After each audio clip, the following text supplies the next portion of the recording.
Welcome to Crescent City with your hosts Natalie Jean and Jackie Zabrowski.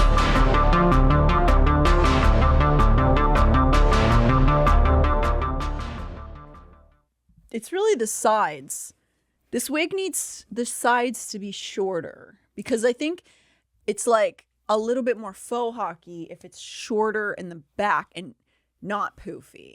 Gotcha. I don't know. That's my feeling. I feel like it needs like it needs like a curling iron at it or a flat iron. I don't think you could because it's made of very flammable synthetic Oh, you don't material. want it to set on fire while it's on your scalp? I mean, it looked pretty cool for a second. Natalie, it's worth it for the hairstyle. I could be Leheba. Oh my God. Oh, Worth it to melt this it. to my skull. Worth it. You should have seen, man. I did try to get a Leheba skirt. And I was like, oh, it'll be great. It'll look like I'm on fire. And man, sometimes you see these things on Etsy and you're like, this is going to be it. I'm going to look like I'm on fire. And it's like, no, it just looked like I was wrapped in crepe paper. Oh, did you get it? I did. And I was like, ugh, yeah, I sent it back. I'm sending it back. I have some thoughts about how I'm going to do Leheba. We'll see how it works. We'll see. But Sometimes today, it's a man, we are trial. too busy having Bitcher Day. Sorry, you thought it was a regular day of the week, but it's not. It's Bitcher Day. Bring your bitches. We're playing the Ball Busters, and if you're watching the cosplay happen, but I don't know if it's appropriate for this episode. Technically, it's not appropriate, but isn't it more fun being a little inappropriate? Especially during tragedy. Yeah, not. I know we're gonna get there, and yes, we are Jessica and Sabine right now, and I will lay it out there for everybody in case you are looking at it going, I wonder who they are, because if you remember, I feel like it's so weird to be Sabine but not dressed as a wolf in any way. True. Because the wolf lives within me. In the same way that Jessica is such a bad fucking ass. But you do have a bit of a Karen wig on. I do. And it's also because it's not a very good wig, but I didn't want to spend a lot of money on a wig I knew I was not probably going to wear that often. Completely understandable. Like, that's the thing. If you're buying a Bryce Quinlan wig, you invest. You got to make sure you look good. Mm-hmm. But, in this wig, I mean, I could be Manon. Oh, I yeah. could I be, mean, you I could could use be it for many Danica. I could, so many things. Yeah. But, yeah, we're just having a bit of a bitcher day today, and which is upsetting if you know what's about to happen in this Guys, chapter. it's happening. It's happening. I am already upset, and we may as well just continue on because I think that we've been doing a really good job so far pretending like we're not really upset. But y'all, just so you guys know, you might get upset during this episode. We'll have to talk about it. So put your bitch face on. Yeah. Because bitches won't be affected. Did not see this coming. Bitches don't shed a tear. No, we're badass. Badass. Yes. And you better be scared because she's about to fucking turn you into whatever animal she wants. And I'm going to rip you to shreds. I'm a wolf. But I'm not a leader. Bet she wishes she was. We don't know too much about Jessica right now. And but we know she turns. Sabine. Nor Sabine.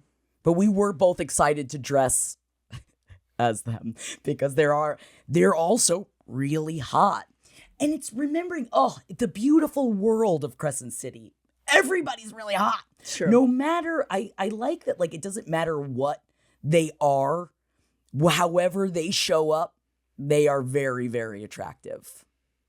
Would you have sex with the oh my God, what's the thing that almost kills Nesta? The sea man. The sea creature. Seaman! I don't think that's who killed her! What's his name? I forget. I've dressed this. Baraxis. No, the sea monkey. I remember. I don't remember the name of it, though. Would you have sex with that? Yeah, I'd try it.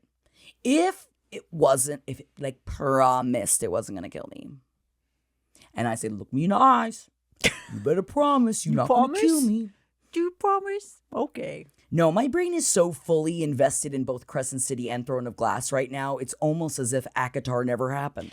I will say, I do remember almost everything in ACOTAR. However, Remember, Natalie, remember. the character list between these two series is so vast. 100 million miles long. I don't know if my mind can keep every character name from ACOTAR in my head And that's right all right. now. Because now bitches don't have to remember shit. we're going to be meeting some new characters today in this episode. And if you recall when we last left off, Bryce had finally said no thank you to Mr. Human Reed, who is a chode. Idiot rich boy. And we're all happy he's gone. Yes. Goodbye. because We we're never ready see him for again. Connor. We need Connor in our lives. He disappears into the night. And we have Bryce now contacting her girls. They're about to go get lit. They're about to pop off with the night because it is young. Raven. Yes. And they are in their we're gonna 20s. die young. Kesha will be. Oh my God, Kesha would totally roll with them too. You know Kesha would fit in Of so well with course. Fury and Juniper and Bryce. Oh, And she does just keep appearing in my thoughts because sometimes when I'm thinking about the scenes that have soundtracks, you know, oh yeah. she keeps showing up. TikTok. So, they are going to go meet at the White Raven, as mentioned, which is a converted nightclub from an ancient temple, which is So dope. cool. And she's agreed to go on a date with Connor. Oh my God, yes. Oh, yeah. Oh, yes. But tonight is for the ladies, except Yes. for Danica, because if you'll recall, Danica is with the other wolves in her wolf pack. Sometimes when you're wolfing around, you just want to be with your wolves. And Bryce knows and thinks about it as she's waiting outside of the White Raven that it's important for Danica as the leader to spend time with her wolf pack because they have to have that kind of communication that you might have seen if you've ever heard of the books Twilight. Whoa. They all must contact one another and be like in sync together, not the band, just in their minds, you know? Yeah. So she has to spend the time with her wolves. And she's like, Danica's like pissed about it though. She wants to go party with her girls, but she's going to hang out in the apartment and watch TV with her wolf more pack. important. She's got it. You know, it's important to their work to lay down this, you know, communication, this companionship. Yes. So that they're able to, take care of everybody together. Right, because they in fact have a certain level of control over the specific territory where they all live.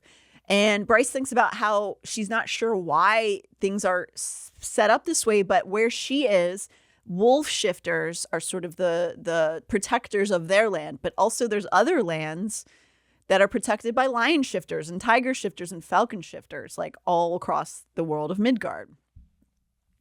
So cool. I know. So this is the Wolflands. And Bryce is here in Crescent City, in Lunathian, in the area of town where the White Raven is, which is called Four Roses. It's just a sort of nickname for the area. And she's waiting outside in line for all the people are waiting to be inside the White Raven. Wait a second. You want to fuck the wolves, right? Do you want to fuck the wolves? I guess I never asked. I just assume everyone wants to fuck the wolves. It's not like I don't want to. Oh, okay. I just didn't know if that was your thing. Like, if you're thinking about different kind of shifters that are going to take over, I think I would rather the wolf shifters the most because those are the ones I want to kiss on the snout. It would be hard to have sex with a falcon. I know. Too much beak. A lot of claw. Yeah, I don't think it'd be worth it in the long run. Yeah. I don't know. I've never thought about which animal I'd rather have sex with. You're welcome. Unfortunately. This is where these questions become really, really important. Yeah. I don't know. Wolves, yeah. I mean, if I don't want to choose an animal. Never mind. I don't want to choose. This is getting bad. All right. You don't want to join my monster fuckery. We all know. I know. I leave it to you. Thank you. Yeah. But right now, Bryce is outside the White Raven, and she is probably quite tipsy already based on how much she drank waiting for Reed to show up for the date. So she's like ready to go. Oh my God, you do bring up Kesha in the notes. I do. TikTok, bitch, yes. So she is preparing to let even more loose the way only she and Kesha Rose Siebert can. Yes. Don't stop making pop. DJ, blow my speakers up. Yes. Beep, beep, bitch, I'm outside. Step inside for the joyride. And as she's waiting, she encounters the famous Fury Axtar. Finally, we meet this best friend that she's mentioned before. And Fury greets her by coming up behind her and pressing a knife to her throat. Which is like scary, but like also a little sexy. Well, especially because she's making a point. She's showing Bryce that she needs to be more careful. She's trying to make her protected. I shouldn't be turned on by her as Sabine, because we all know Sabine definitely doesn't want to be kissing Fury, but like, I don't need to remain in character. Sabine might want to kiss Fury. You know what? You're right. I've never asked Sabine. You've never asked. Yeah. No one's ever asked her, actually. Maybe that's why she's so mad all the time. Bitcher day. It's always bitcher day in my world. So Fury's arrived, and we have some fashion. She's wearing black leather leggings, a tight velvet top, ass-kicking boots, and bold red lip. Because she is an assassin. Her black hair is in a long ponytail. She has light brown skin and is she's some kind of mystery veneer that Bryce doesn't even know. She's, again, all mystery and intrigues. We don't know what she does, where she goes, who she is. But many people have speculated that she may have a connection to a character from a different series. Oh. If you've read A Court of Thorns and Roses, you might know who we're talking about. But not talking about that yet. No. But so she is a form of veneer. We know that she's not a human, but Bryce doesn't know what she is, and she never really asked because you don't really want to know. You don't want to ask. Fury doesn't want to know. Doesn't want to tell you. Yeah. If she wants to tell you something, she'll tell you. Okay. Mm-hmm. So she's here to hang out, and they have a bunch of drugs between them. Yes, it really is going to be a Kesha kind of night. Oh, dude, it is. Yeah, in Riverdale, we've got our jingle jangles. No. I love that they've got made up fun drugs in this world. Yeah, let's get to snorting. Well, you know, get out the fentanyl strips. Everyone in here. I mean, yes, please. The fentanyl strips. The fentanyl. Not funny. That's not funny. It's not funny, everyone. That's not funny. But That's also, very intense. Please do not do these sorts of drugs without fentanyl strips. That is not a joke. Please. It is it's rough out there. Fentanyl is really good. That does work. But here they have something called, Bryce has a baggie of something called a mirth root, which looks like cigarettes. So I think it's supposed to be sort of like a weed. All right. And then Fury flashes a baggie of sparkle powder. Bro, you're going to show me sparkle powder and you're going to tell me not to snort it? You know the drugs are even better in their world. Oh my God, with magic and brood in them, I would assume. I would assume as well. That's big. Listen, I don't mess with this kind of stuff anymore, but no, not anymore. Not I gotta say, I'd be pretty tempted if I saw the sparkle powder. If it was sparkle powder, and it was Fury, and she would think I was cool. I hate to say it, I am 37 years old, and I'd be like, I mean, if you, me? You talking to me? You want me to do this mysterious drug off of your chest?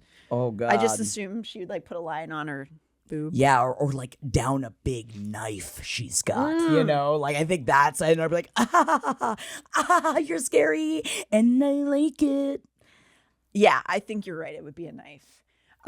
So, yeah, I might. Right?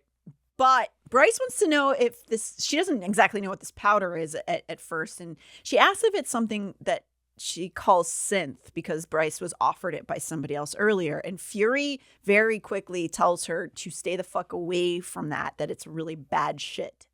But I guess sparkle powder, which we find out is called Light Seeker, is chill. Also a fun drug name. Light Seeker. Yeah. Very fun. It would make me want to do it. Yeah. Unfortunately. I regret to say that I would want to do that. I know. I can be convinced. It would take a lot of convincing. But again, Fury. Anyway, I'll read this now. Bryce linked elbows with the slender assassin. Then let's go make our ancestors roll over in their graves. Cut to a montage of the three of them. Juniper has also made her debut, by the way. Beat of the drum. Okay, this is what I heard. What did you? What is you? What is you? What did you have? Yes. I got a feeling on the summer day when you were born. I crashed my car into the bridge. I was a little bird. I just got shit into a bag and moved it downstairs. I washed my car into a bridge. I don't care. I love it. I don't care. I love it. I love it. All right. Oh, man. Such a good song. Such a good breakdown. Banger. All right, let's go do drugs, Natalie. No, but they are. And that's what they're doing. And there's songs playing. And they're drinking, smoking. They're doing lines. They're hooking up. Whoa. The three of them. So Juniper's also shown up. But Juna's ballet business in the morning. So she is only hooking up. But she's there and she's partying.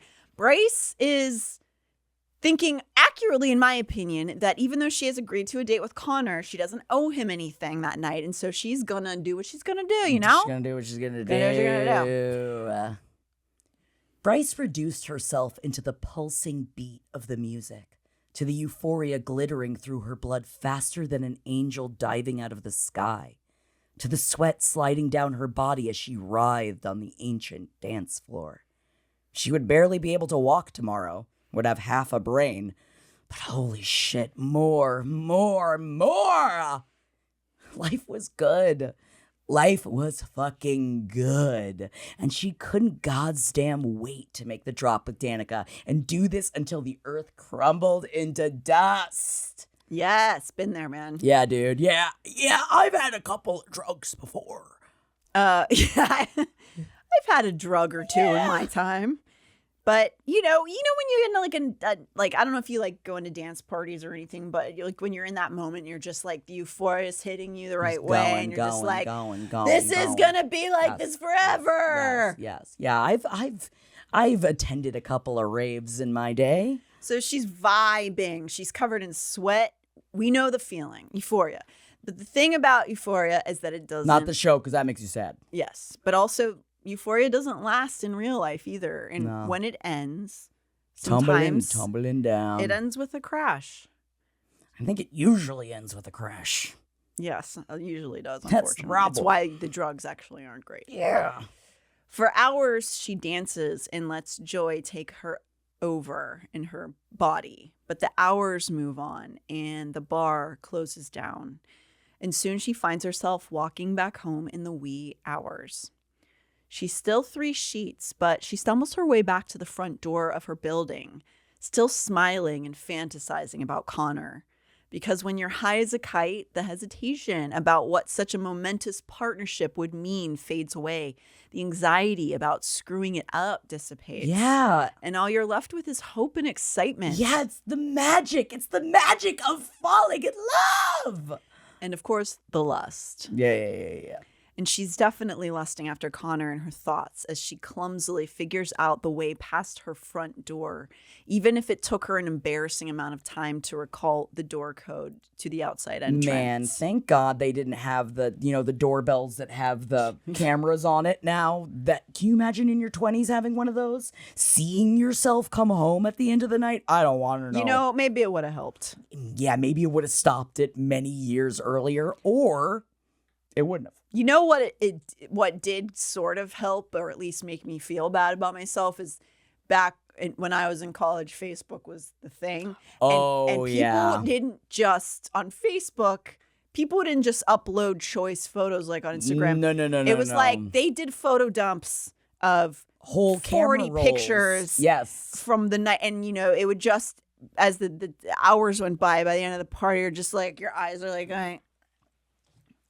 And all of my pictures, I never went back on and like untagged them or got rid. I did years ago. Oh man, good for you. I didn't. They're all still there. I honestly don't care, but it is, they're not flattering. Yeah.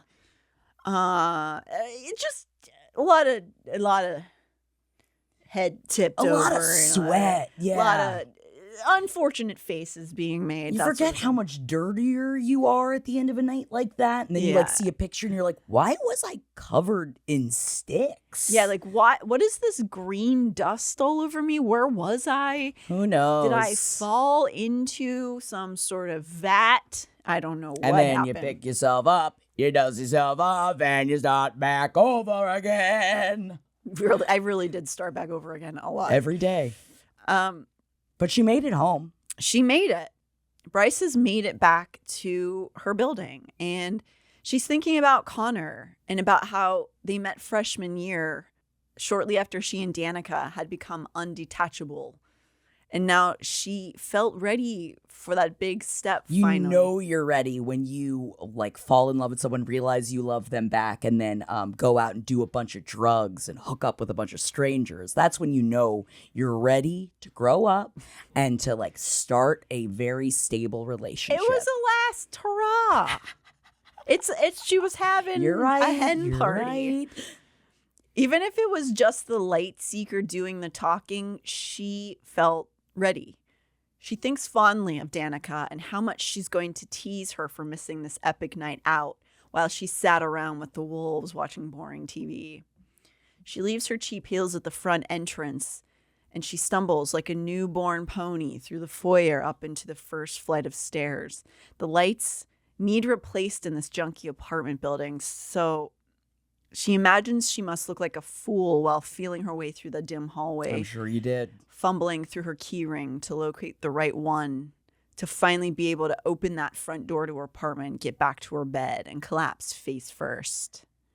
The brass keys tinkled and swayed, shining in the first lights, then blending with the painted metal of the hall. They slipped out of her slackening fingers, clanking on the tile. Fuck. The word was a long exhale. Bracing a hand on the doorframe to keep from falling clean on her ass, Bryce stooped the keys. Something cool and wet met her fingertips.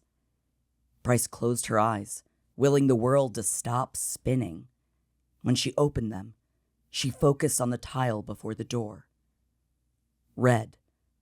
And the smell. It wasn't the reek of before. It was blood. Oh no. Looking up, she realizes that her front door is already open. Blinking and confused, she wonders if the drugs have really done a number on her. The door can't be ripped open, the lock's mangled. She had let Danica spend a fortune on spells and enchantments meant to block anyone or anything from getting past that door uninvited. But she stares and stares at her hand and the blood doesn't go away. Fear thrumming through her, she pushes the cracked door open into a sea of darkness. But her fey eyes adjusted to the dark, revealing the apartment. What was left of it? Danica. The word was a raw, broken sound. The wolves had fought. There wasn't a piece of furniture that was intact, that wasn't shredded and splintered. There wasn't a body intact either. Piles and clumps were all that remained. Beyond words, beyond help, Bryce stands and stands. Her eyes pore over the scene in front of her, unable to understand what she's looking at. But she sees her bedroom door open, sees her belongings in shreds, and the blood, the pieces. On her bed, she knows what she sees is no longer Danica, but it once was. And below it, even in the massacre the body was put through, she knows Connor lay there on the floor, as if the two of them fought together until the last blink. Frozen in shock and terror, Bryce tries to make this go away. She doesn't know how long time goes by until a noise shakes her from her fugue. Realizing that what had ever done this may still be here, she manages to wrap her hand around a table leg, and as the scent of their blood fills her nose, she realizes that she must force her body to move. Then there is screaming from the street and glass shattering. Jesus.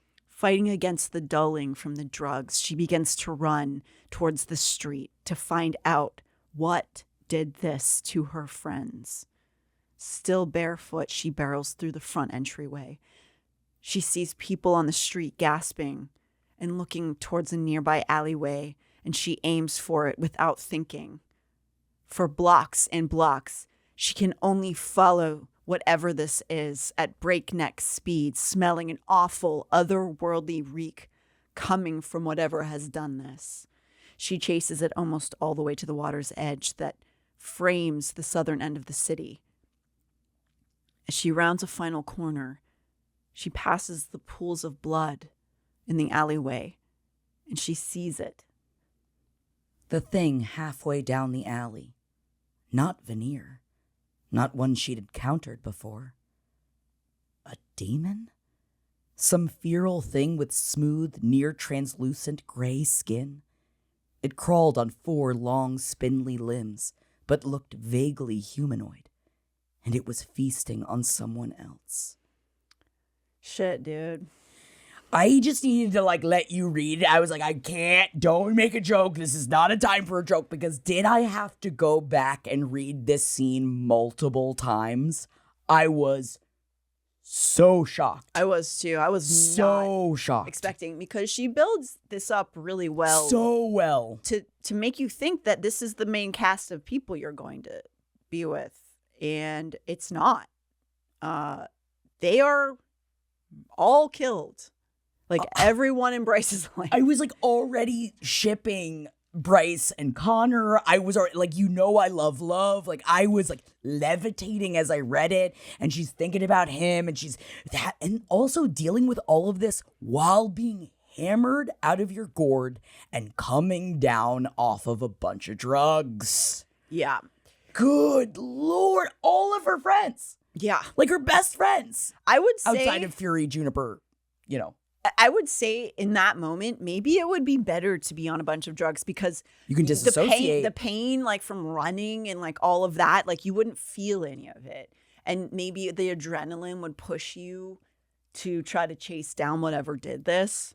I just I was so upset. Oh, yeah, that all of the people you just started to establish were just ripped into pieces. Especially in a world that it takes so much to build this world that all of a sudden, 4 chapters in, you already rip it all down. Yeah. You minx, SJM. You little fucking minx. So now she's...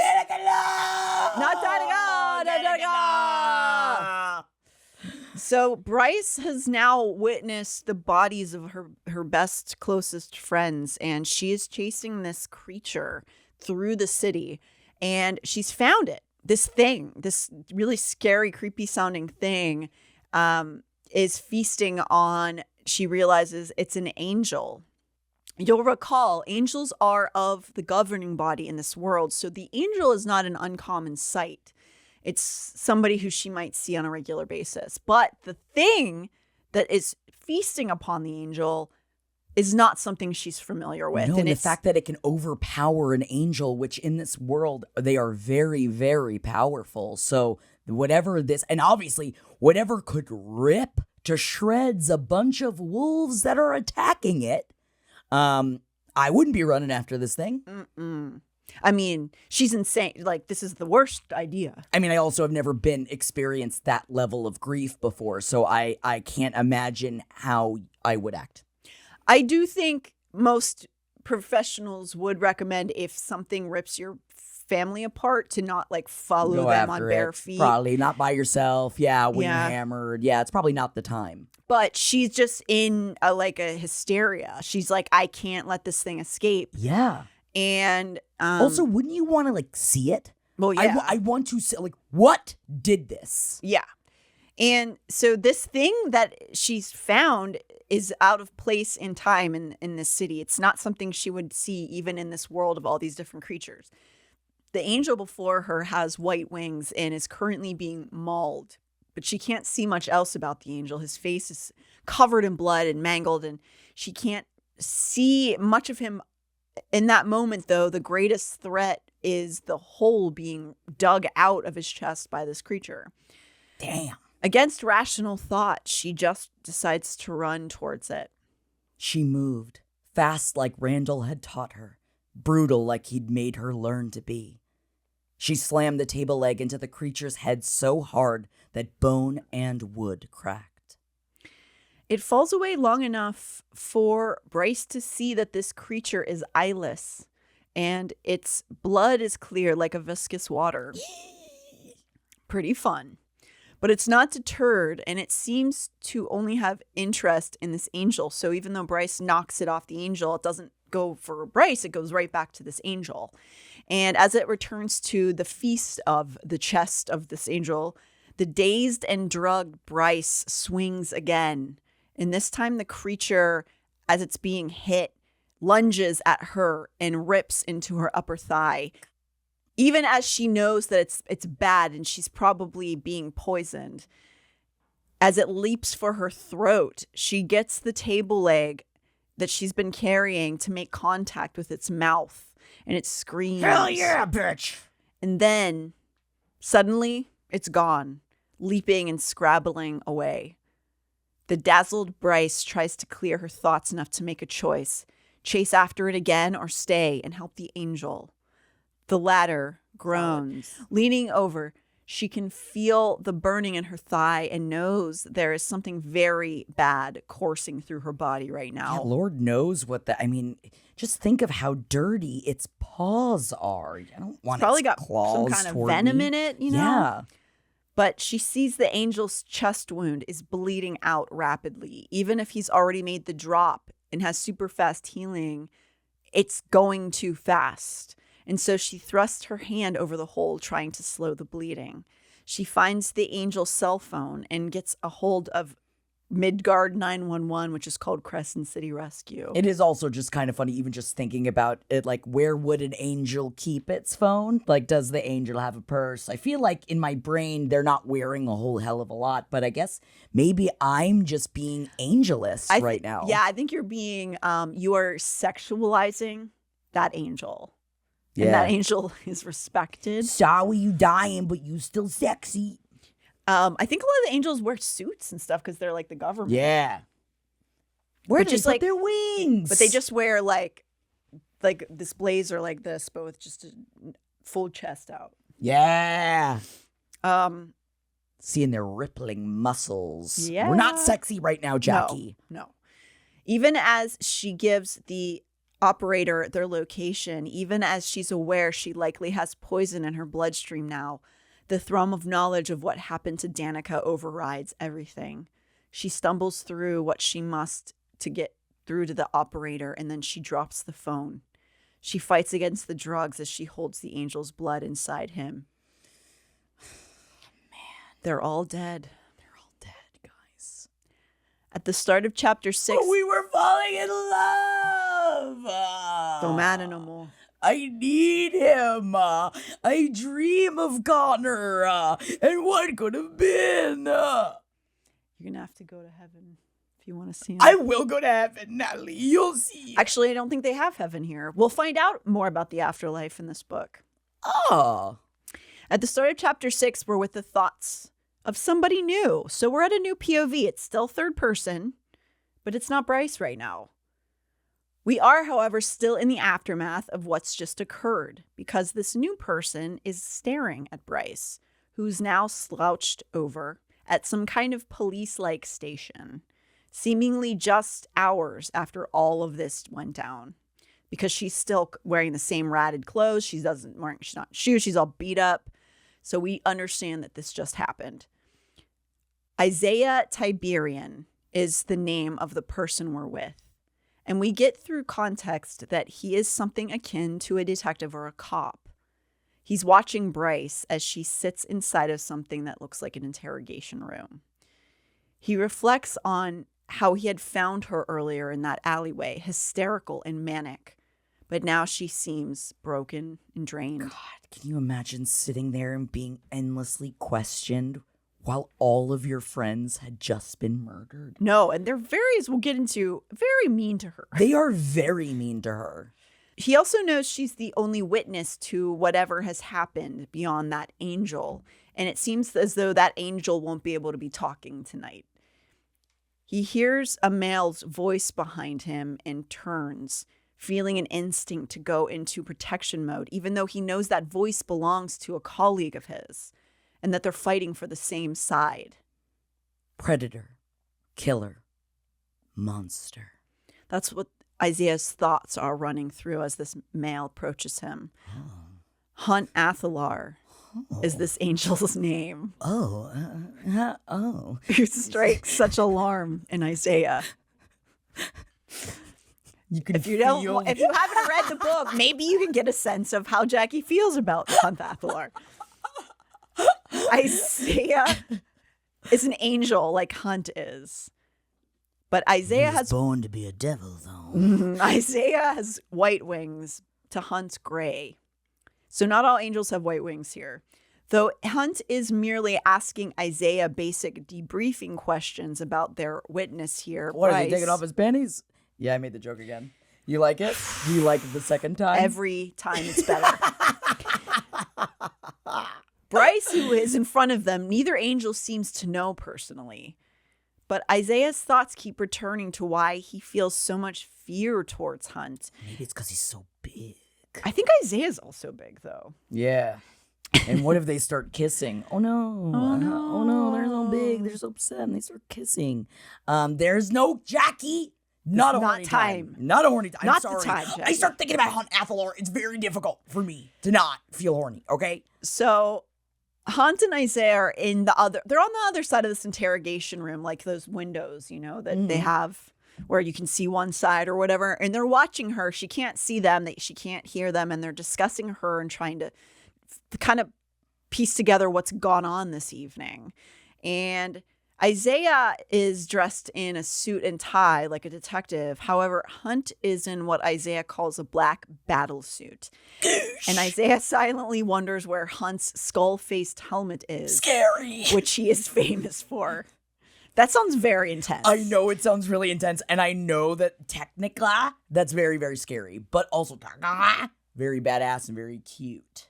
It is. It makes me think of like Batman and Robin, like the 90s, like the, Batman Forever. Oh, yeah. Stuff. With the nipples? Yeah, that's kind of what I'm picturing a little bit. Hopefully without the nipples? Yeah, I don't really want the nipples on it. Yeah, I in my brain, the battle suit definitely is Batman-esque. And I think that is a portion of my sexual attraction towards Hunt Athalar. That makes complete sense. I mean, if you don't want to bang Batman, I don't know what to tell you. I know there's a Batman for every taste. I know he's very moody. I know. But like just pick your Batman era. There's one Batman. Exactly. I had always said I never wanted to bang Superman. And then I read, like, Jeff was like, okay, you should read this. I forget what name of like this one graphic novel. He's like, read this. It's like, oh, like a dicier Superman. And I was more into that. And I think he's just like a bad boy. Yeah, I like a sad boy, a mood boy. Yeah. Which is kind of like the Robert Pattinson one. Yeah. Misunderstood. I don't like a jock one. No, that's not usually my jams either. But again, Ben Affleck does nothing for me. No. But if you're going to play like a sunball and you're going to go play it and you're going to never talk to me about it and I don't have to give a shit about it, you can be as athletic as you want to be. Yeah, sure, whatever. Well, so Hunt is wearing this bat suit with no nipples, and he's apparently famous for this skull-faced helmet, which is a lot. The Umbra Mortis, Isaiah thinks. The Angel of Death. Okay, that is also very scary, but pretty metal. Pretty metal, man. Despite his internal thoughts, Isaiah speaks in a measured and emotionless tone to Hunt, giving him the facts of the evening. Bryce Quinlan, 23 years old, half fae, half human. Blood test from 10 years ago confirmed she'll have an immortal lifespan. Power rating near negligible. Hasn't made the drop yet. Isaiah had watched Hunt staple up Bryce's leg earlier in the alleyway. He was frankly surprised she hadn't bled out yet because that monster had hit an artery, which we know if you hit the upper thigh artery that you are going to die pretty quickly. Yeah, it goes pretty fast. But Hunt got to her in time. And when he began working on her leg, technically saving her life, which is, I guess, sexy, Also really sexy. she simply shut down. And that's how she remains now in these police rooms. The two angels look over Bryce's file, and Hunt mocks her and Danica, dismissing Bryce as a spoiled party girl, and calls Danica the party princess, something only he and his comrades would call her in secret so they wouldn't get killed by wolves. And their little unit is called the 33rd. And that's they are very important. They're the governor's personal angel defense team, which, big deal. Yeah, big, scary deal. So these two angels are part of that.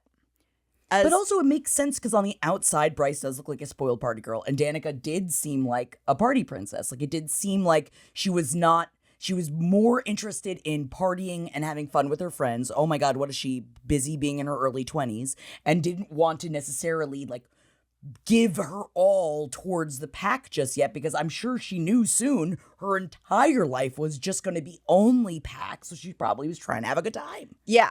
And yeah, so even though they're being dicks, they don't know much else about these young females. And so they're sort of just being judgy.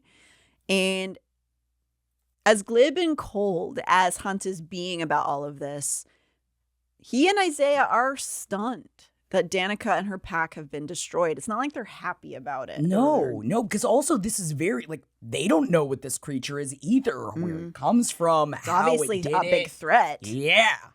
Through their exchanges, we get a sense that Hunt is big and strong. Oh, yeah? And is essentially the governor's hired killer. Oh, he's bad. He's not hired exactly, I guess, as we'll find out.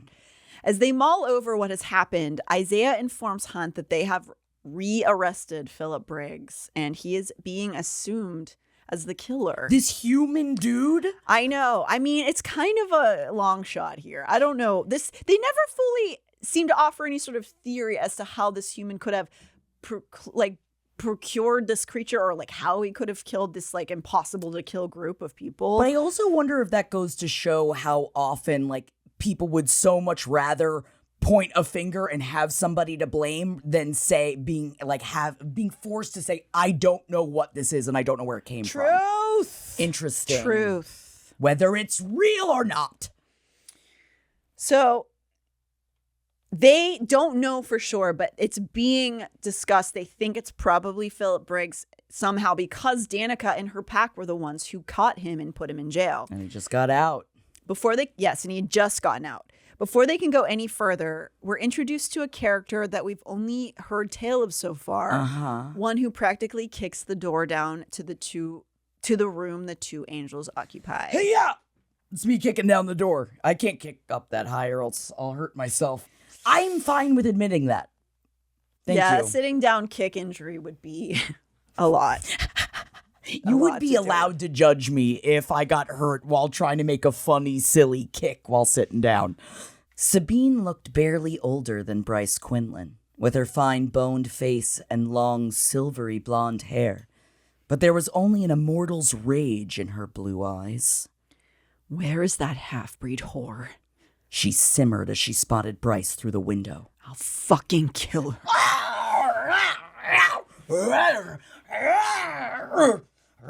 Oh, that's Sabine being angry. That's me as Sabine. Yeah. That's me being upset. But also, I'm real hot.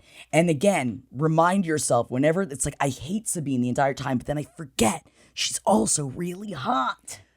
I mean, a lot of the villains are hot in these books. No, dude. But we get a sense of we really don't like her. She uses a couple of words I don't care for, including half-breed and whore. We certainly don't like it. Which then makes me go, y'all. Okay, we're not doing it's an anti-hero, because she's saying a horrible thing that is kind of unforgivable right there. Yeah, and you'd think like, well, I mean, it is her mom, so she'd probably be really upset. But this is not the way to respond. Yes, as we'll talk about, kind of misguided, misdirected anger.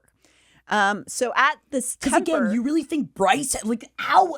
She's blaming. Okay, so she's blaming. We'll get there. I know.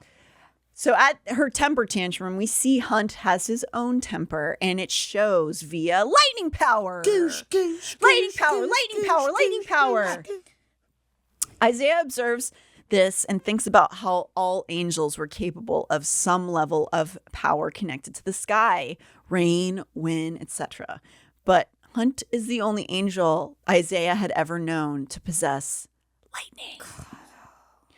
And this train of thought in Isaiah's mind gives us a boatload more of backstory, this time in regards to the angels' lore. So pay attention. All right, we're here. Wake up. All right. Back up.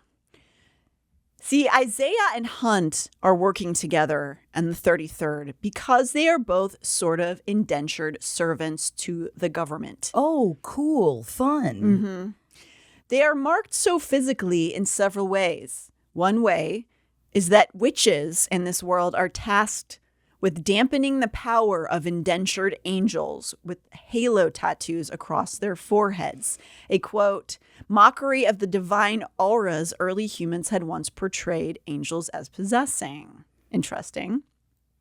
That's like Earth lore. How dare you do this to them? Don't you do this to them? So they have these halo tattoos on their foreheads, and it makes it so their magic is like dulled. It's kind of like what happened with the Amarantha under the mountain a little bit. Yeah. These two, along with around 2,000 other angels, bore these halos as a form of punishment because 200 years prior to this current time, they had attempted an angel rebellion.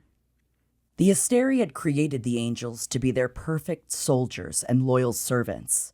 The angels, gifted with such power, had relished their role in the world, until Shahar, the archangel they'd once called the Day Star, until Hunt and the others who'd flown in Shahar's elite 18th Legion. Daystar's a badass nickname. It is. So, have we talked about the Asteri? We have. We brought the Asteri up already in one of the episodes. I'm fairly sure. I know we definitely brought up the archangels, so I would assume in the episode 0 we may have brought up the Asteri. Okay, Asteri, guys, we got this. We're going to go through Asteri. We're world building together, guys. They are godheads. There's 7, right? Did I get that wrong? Yeah. There are 7 Asteri, and they are the godheads of this world, and they created the angels. Obviously, the Asteri came through this rift because it used to be a human world. Right. But the Asteri are here now, and they are essentially God of this planet. They created the angels, and they are supposed to be servants.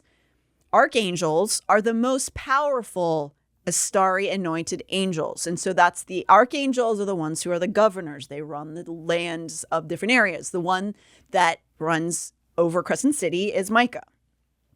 Then there are angels, the regular angels, who are still above most creatures and are sort of the law keepers of over everybody else. And they are created by the Asteri. However, during the angel rebellion, a bunch of the angels and the archangel Shahar decided they were done with the Asteri's bullshit because they are servants. And they tried to overthrow everything. Overthrow it! It did not work. No. Really didn't work. I feel like it'd be incredibly difficult because they are literally godheads. So I don't know how you beat them. Yeah. Maybe we'll find out. I don't know. I don't know. Not for a very, very, very long time. So their rebellion did not work, and now the angels who participated in the rebellion are living in even stricter servitude to the others as punishment. So that includes Hunt and Isaiah, who we just met. And they're slaves. Isaiah also thinks about how foolish he thinks the human rebellion is because they tried to do it 200 years ago, and not even angels could do anything. Yeah, if angels can't do it, how the hell are humans going to do it? But they're going to keep trying. They never learn. No, man. History repeats itself. They never look at the ruins. The history is still there. It's true. One of their other markings is that of the Asteri as well. But this other marking that both Hunt and Isaiah have extends beyond just the rebel angels. Any creature, in fact, who is deemed below enough to become servants to the Asteri are branded with the letters SPMQ on their Sexy wrist. beanie, my queenie. Oh, wait, I did it wrong. SPQM. CD beanie, queenie. What was that?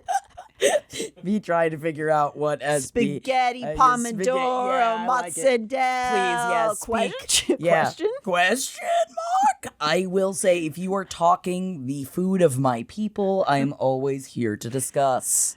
So the letters SPMQ are branded on the wrist of all Asteri servants, the ones who are owned by the Asteri, and it stands for Senatus Populus Q Midgard, or the Midgard Senate and People. It's probably for the best, so they just shortened it for the tattoo. I mean, it didn't take too long to tattoo all of that. If it didn't mean you were essentially a slave, it would be a cool tattoo to have. For sure.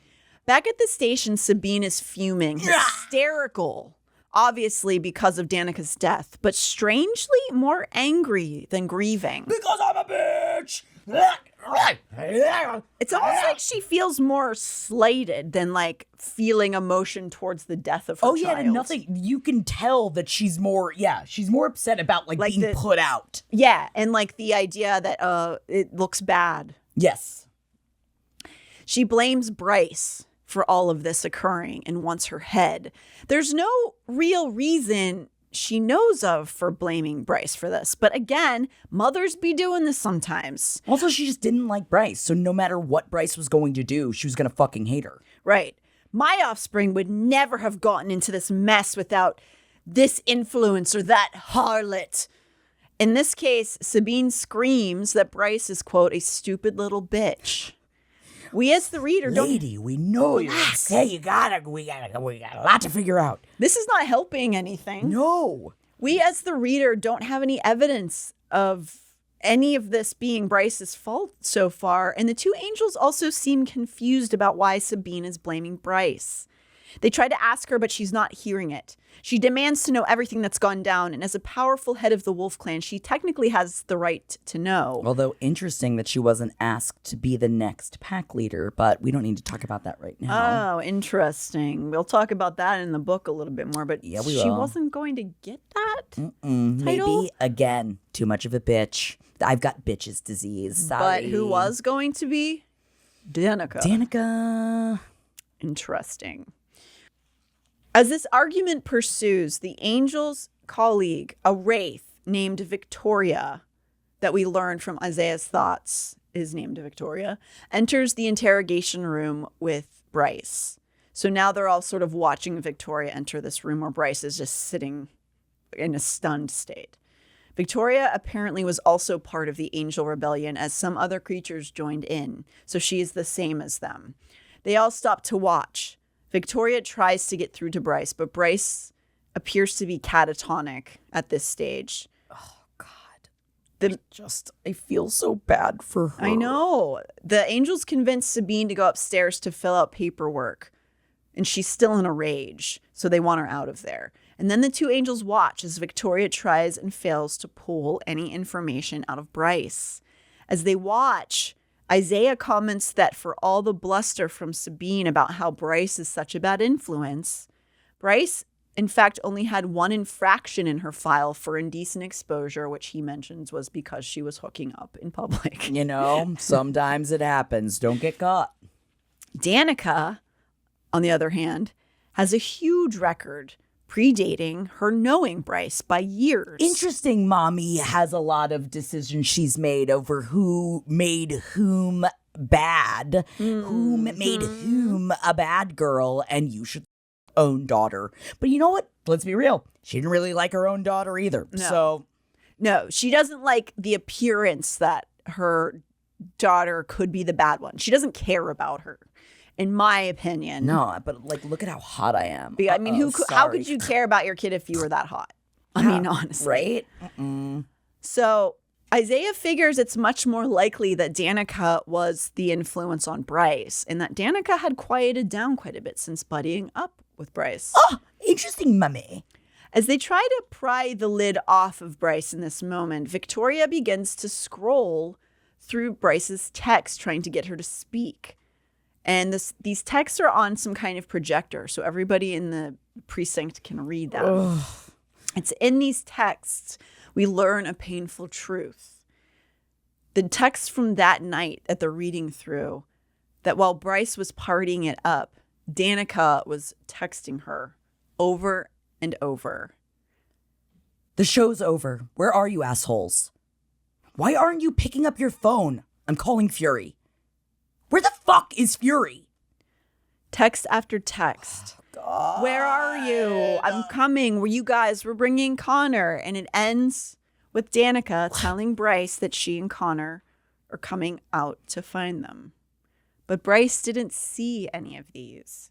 She was too busy living in the moment. She felt the heartbeat, the beat of the drum. That's why you should never, ever be off your phone. Always staring at your phone. Learn a lesson from Crescent City. This book is brought to you by Verizon Wireless. Yes, thank you for our sponsorship. See what happens when you're not on your phone? Yes. All your friends die. Everyone will die if you ever look away from it.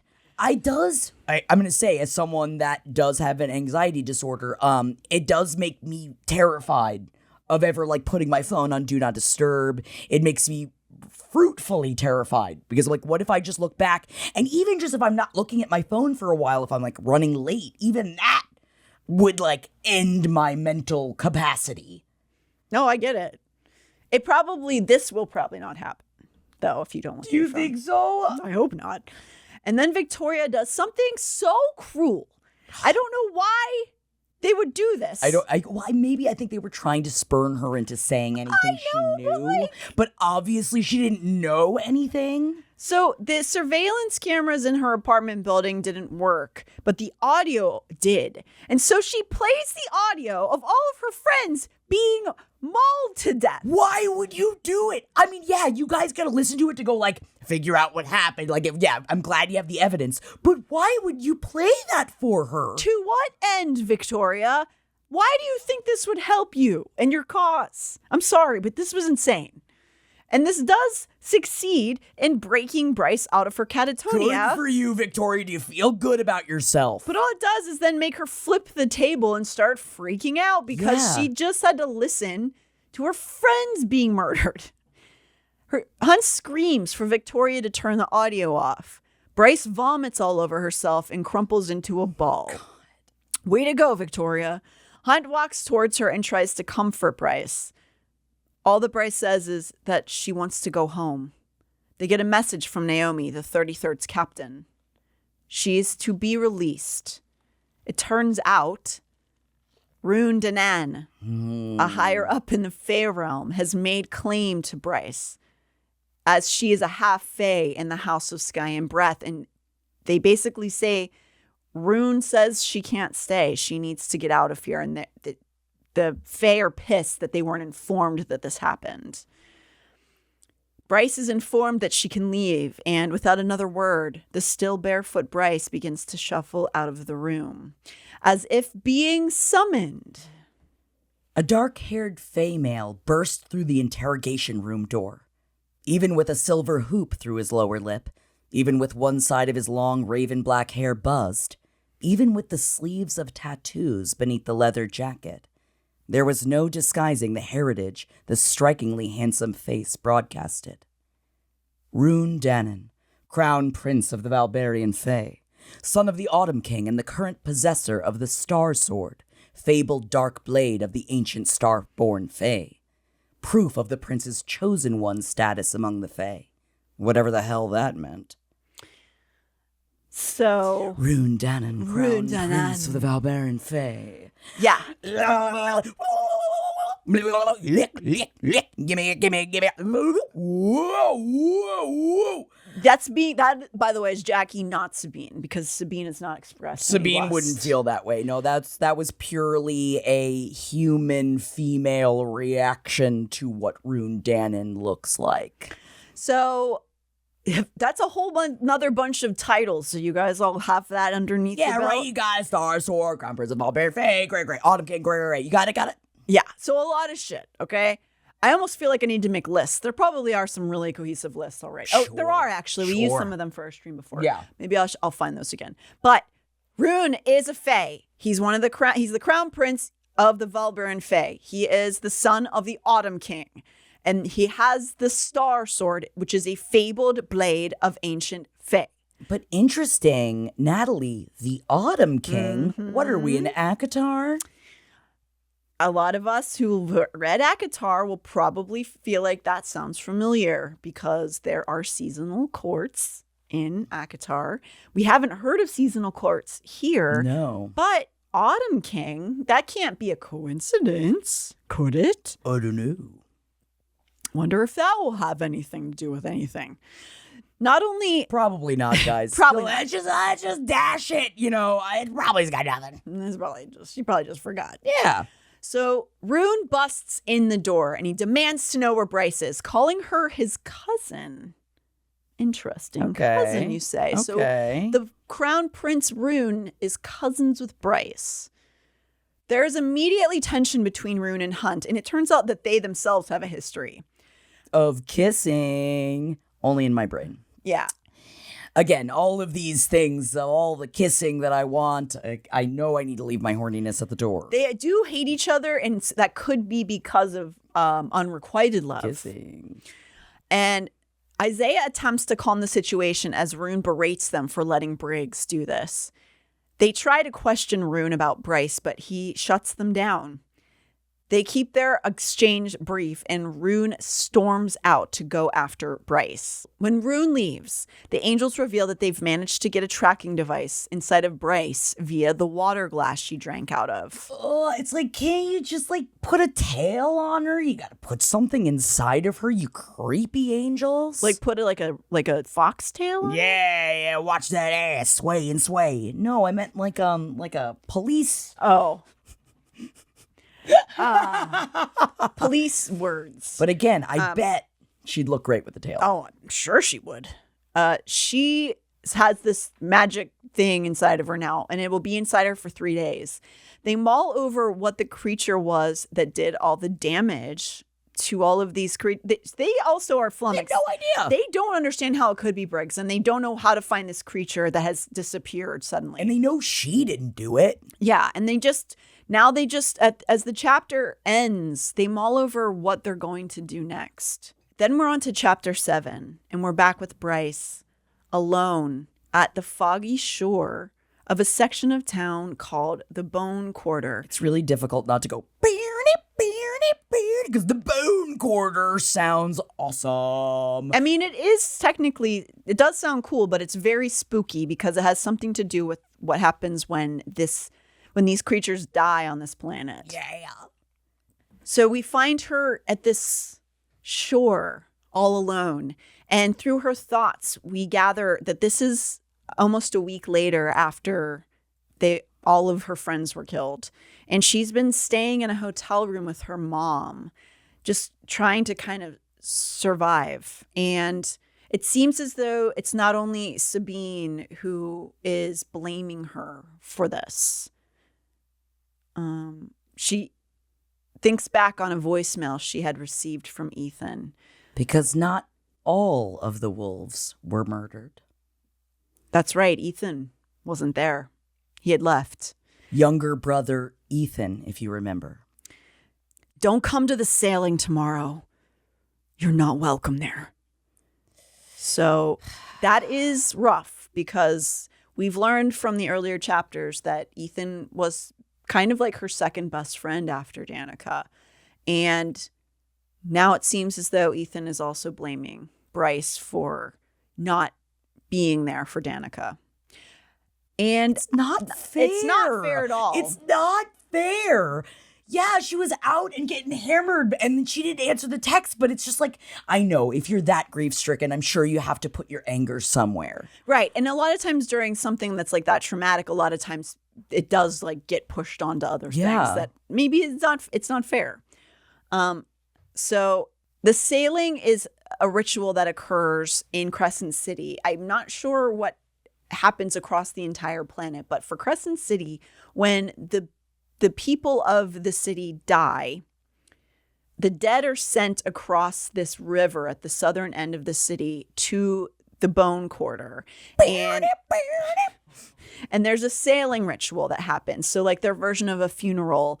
And she's been told she's not to come to that sailing tomorrow.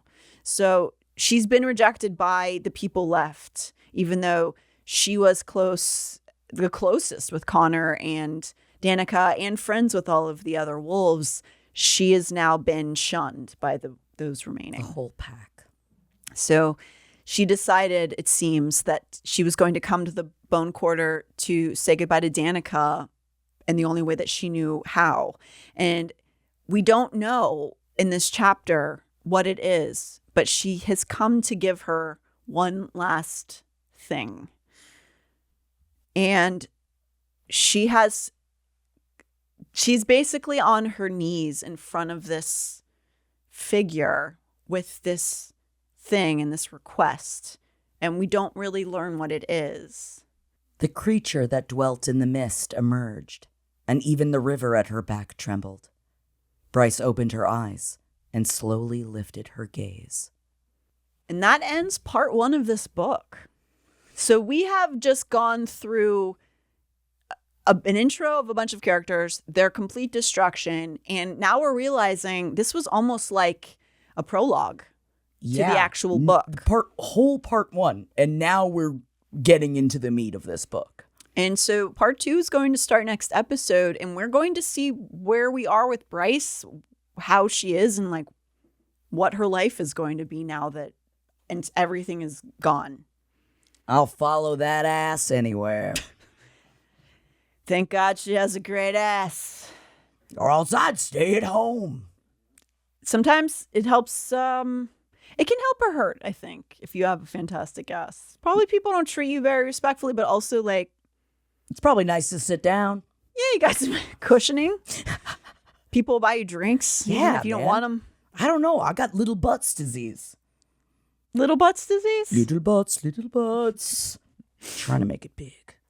We got to get out of here. We got to go. I got to leave. I'm excited about part 2, though. Fuck yeah, I am too. Guys, we got a big old ride ahead of us. I'm ready. Strap in. Lightning power! Lightning power!